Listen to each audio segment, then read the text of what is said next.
사랑합니다 성도 여러분, 1월 2일입니다 오늘은 이제 일상이 시작되어지죠. 출근도 해야 되고 또 닫았던 가게도 오픈해야 되고요. 우리 병원도 오늘 아침에 7시 반에 신년 시무식 하죠. 그래요. 이제 새해에 일상이 시작되어졌는데 우리는 오늘부터 4번에 걸쳐서 신년 비전 세움 집회를 합니다. 아침 시간보다 우리 직원들이 모이기 좋은 점심시간을 이용해서 신년 비전 세움 집회를 하는데요. 새해를 맞으면서 하나님의 비전이 뭐냐라는 것을 알아가는 거예요.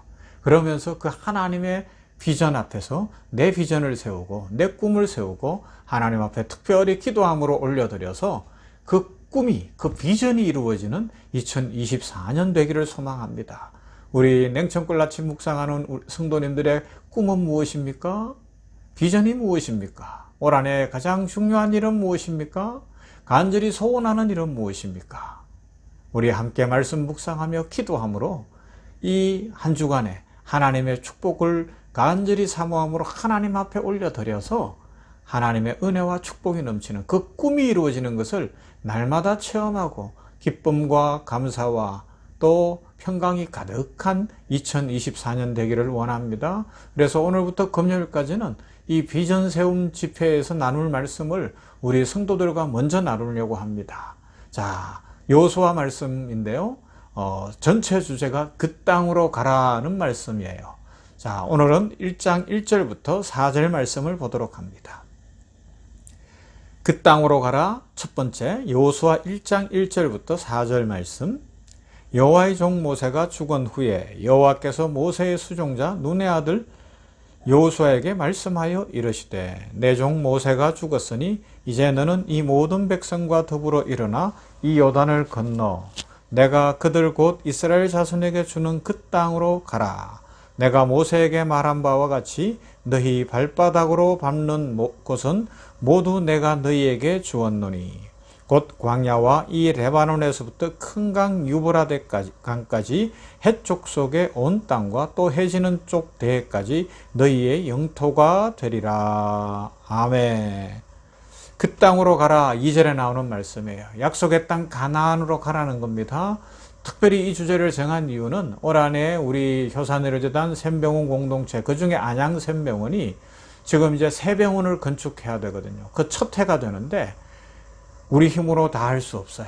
하나님의 축복이 임해야 평강 가운데 놀라운 기적이 일어날 줄로 믿습니다. 그런 소망으로 그 땅으로 가라. 그리고 4절에 너희 영토가 되리라. 이 말씀을 붙들고 간절히 기도하고 소망을 아뢰기 위해서 이 주제를 정하였고 이 본문을 정했습니다.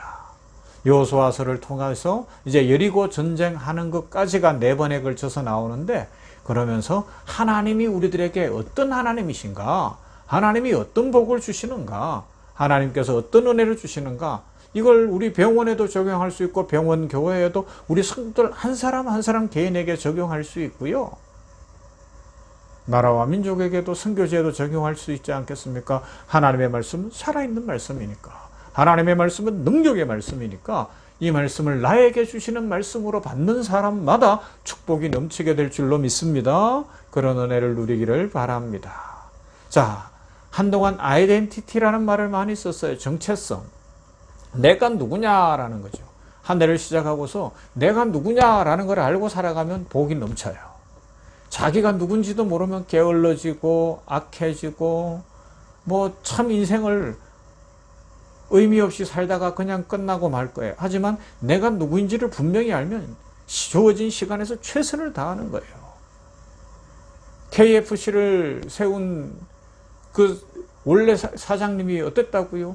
여러 가지 상황 속에서 모든 것이 다 깨진, 이혼까지 당한 그런 상황 속에서 60이 넘어서 뭐 했어요?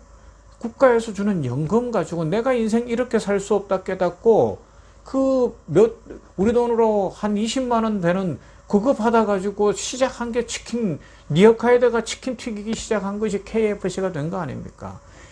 내가 누군지를 아는 생각이 중요하고, 그 다음 중요한 건 뭐예요? 하나님이 누구시냐라는 겁니다. 하나님이 나를 축복하시고 하나님이 나에게 은혜를 주시고 하나님께서 복을 주신다는 것을 믿으면 인생이 달라지는 거예요. 그래서 그 사장님은 결국은 사업체가 커지면서 아내도 돌아오고 딸도 돌아오고 이 가정이 회복되어지고 전 세계에 KFC 없는 곳이 없잖아요. 갑자기 연초부터 KFC 가고 싶어지기도 하는데 자, 두 가지예요. 하나님이 누구시고 내가 누군지를 아는 인생. 그 인생은 복받은 인생입니다. 그것 알으라고 여호수아서를 주신 거예요. 구약의 역사서를 주셨어요. 그래서 여호수아서를 보면 역사적 전환점이 나오는데 뭔가 하면 1절이 어떻게 돼요? 여호와의 종 모세가 죽은 후에 여호와께서 모세의 수종자 눈의 아들 여호수아에게 말씀하여 이르셨다라고 되어 있어요. 출애굽의 지도자, 대단한 지도자 모세가 죽었어요. 그런데 여호수아가 그 다음을 이어야 되는데 어떻게 해야 될지를 모르겠는 거예요. 그때에 하나님이 탁 오시는 거예요. 그리고 뭘 알려주세요? 하나님은 언약에 신실하시다. 하나님은 말씀대로 이루신다. 하나님은 너희를 지켜주시는 축복의 근원이 되신다. 하나님 잘 믿어라. 그리고 그 약속을 믿은 여호수아를 중심으로 모든 이스라엘 백성들이 순종할 때 하나님께서 어떻게 가나안 땅을 선물로 주셨는가, 하나님께서 어떻게 그들에게 축복하셨는가, 이것을 알려주시는 거예요. 이것이 오늘날도 우리가 복받고 사는 비결이에요. 하나님이 누구신지를 제대로 알고 하나님이 누구신지를 분명하게 알고 그 다음에요, 그 앞에서 나는 누구인가를 깨달으며 하나님 의지하고 전진하여 나가면 약속의 땅을 주시는 거예요. 하나님은 약속대로 말씀대로 이루시는 분이십니다. 축복을 주시는 거예요. 자, 여러분 생각해 보세요. 여호수아가 지도자가 됐는데 왜 지도자가 됐다고요? 모세가 죽어서 어쩔 수 없이 지도자가 된 거예요. 이처럼 우리 인생에는 언제나 역사적 전환기가 갑자기 찾아올 수도 있어요. 내가 리더가 아닌데 리더가 될 수도 있고요. 아니면 인생에서 내가 뭔가 새로운 일을 해야 될 수도 있고요. 하나님께서 막 축복을 주셔서 갑자기 취직이 되어지고 그러면서 책임이 막 주어질 수도 있고요. 어떻게 됐는지 아무도 몰라요. 그런 역사가 있기를 바랍니다. 그런 역사적 전환점이 와요. 이 전환기에 어떤 사람들에게는 축복이 될 수도 있고 어떤 사람들에게는 위기가 될 수도 있는데 우리 성도들에게는 하나님이 나에게 이런 시간을 주셨구나를 깨달으면 그때부터 축복이 될 줄로 믿습니다. 그래서 2절에 보면 요단강을 건너라 그럽니다. 이것이 첫 번째 숙제예요. 당시 요단강이 범람하던 시기였다고 그럽니다. 지금 요단강 가서 보면 작은 것 같지만 물이 많아서요, 홍수기에 이게 우기에 이 요단강에 가면 아주 넓고 물이 깊었다고 이야기합니다. 건너라는데 배가 있는 게 아니에요. 그럼 어떻게 건너요? 이제 뒤에 배우게 되겠지만 하나님을 의지할 수 있느냐, 하나님의 축복을 의지하느냐라는 겁니다. 그런데 중요한 건 이 말씀이에요. 요단강을 건너라. 그 지시. 왜 요단강을 건너야 하죠? 하나님께서 아브라함에게서부터 약속하신 이스라엘에게 선물로 주실 땅을 정복해야 되고 드디어 그 땅에 들어가야 되기 때문에 광야 40년을 끝내야 되기 때문에 새로운 인생길을 시작해야 되기 때문에 용기를 가지고 요단강이 철철 넘쳐 흐르지만 건너가라는 겁니다. 이 강을 건너면 놀라운 일이 일어날 것이다. 그런데 현실은 어때요? 어려워 보여요. 하지만 하나님을 보라는 거예요. 강물을 보지 말고 하나님을 보라 말씀하고 있습니다. 요단강을 건너는 것이 하나님의 축복을 받는 1차 관문이에요. 여러분들 앞에, 우리 앞에 있는 가장 큰 어려움이 뭐예요? 올 한해 이것만은 건너가야 되는 것. 내가 내 힘으로 할 수 없는 것. 그죠? 어떤 시험을 친다고 해보십시다. 내 지혜와 내 머리와 내 명철로 내 노력으로 다 할 수 없을 때 그러나 건너가야 되잖아요. 그럼 어떻게 해야 돼요? 자기를 보면 실망할 수 있고 현실을 보면 자꾸 힘들어져요. 스트레스 받. 하지만 지혜의 근원인 후히 주시고 꾸짖지 아니하시는 여호와 하나님 바라보면 갑자기 하나님이 암기하게 하실 것이고 이해하게 하실 것이고 길을 여실 것이 믿어지기 시작을 하면 평강이 임하고 한 개를 하는데 2개, 3개, 4개, 10개까지도 알아가는 역사가 일어날 줄로 믿습니다. 사업도 마찬가지예요. 직장 생활도 마찬가지예요. 진료하는 것도 마찬가지라고 저는 믿습니다. 그래서 이번 비전 세운 집회, 그리고 이 한 주간의 주요 말씀의 주제가 뭐라고요? 그 땅으로 가라는 것입니다. 우리가 도저히 못 넘을 것 같은 인간적인 한계가 무엇입니까? 요단강과 같이 우리를 가로막고 있는 그것은 무엇입니까? 믿음으로 넘어설 때, 하나님 바라보고 넘어설 때에 축복이 주어집니다. 그래서 2절 하반절부터 3절에는 땅은 하나님의 선물이라고 말씀하고 있습니다. 여호와 하나님께서 주도권을 잡으셨다고요.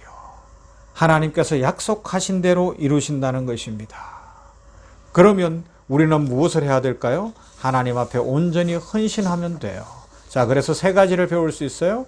하나님이 역사의 주도권을 쥐고 계십니다. 올 한 해 우리 인생의 주도권은 하나님이 쥐고 계십니다. 이건 믿음의 고백입니다. 이 고백이 분명하고, 두 번째, 여호수아로 대표되어지는 리더가 자신은 없지만 하나님 믿는 믿음으로 꿋꿋하게 말씀에 섰어요.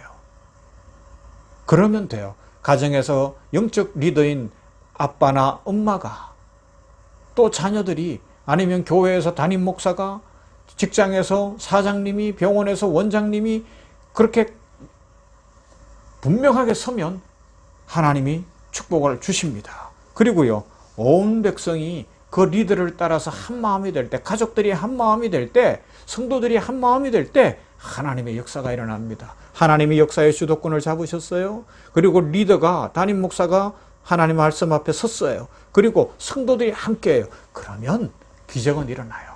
하나님이 축복하실 줄로 믿습니다. 자, 이런 한 해 되시기를 바랍니다. 그 땅으로 가십시다. 축복의 땅으로 가십시다. 하나님이 선물로 주실 줄로 믿습니다. 우리 안에 있는 돌파해야 될 어려운 관문은 무엇입니까? 그것을 넘어서면, 요단강 같은 그것을 넘어서면 하나님이 복 주시는데, 그건 우리 힘으로 넘어서는 것이 아니라 하나님을 믿는 믿음으로 넘어서게 되어 있습니다. 믿음이 성장하시고 그 땅으로 갈 수 있는 은혜가 있는 그런 축복의 한 해가 되기를 주님의 이름으로 축원합니다. 사랑 많으신 아버지 감사합니다. 새날입니다. 이제 1월 2일에 일상이 시작되어지는, 시무식도 하고 한 날을 시작하고 또 한 해의 일을 시작하는 이때에 하나님 앞에 말씀으로 나아갑니다.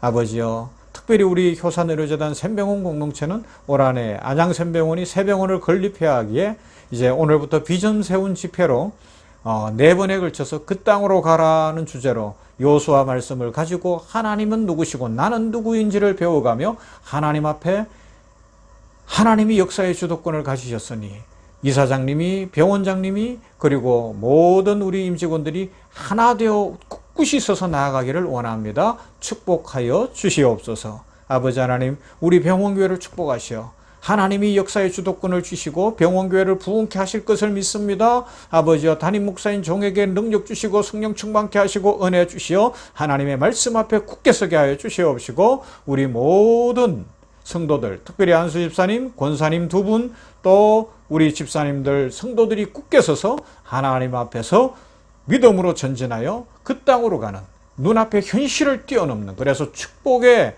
놀라운 한 해가 되는 은혜를 주시고, 우리 성도들 모두가 이 냉천골 아침 말씀 묵상하는 모든 성도들이 축복의 축복을 누리도록 은혜 입혀 주시옵소서. 예수님 이름으로 기도하옵나이다. 아멘.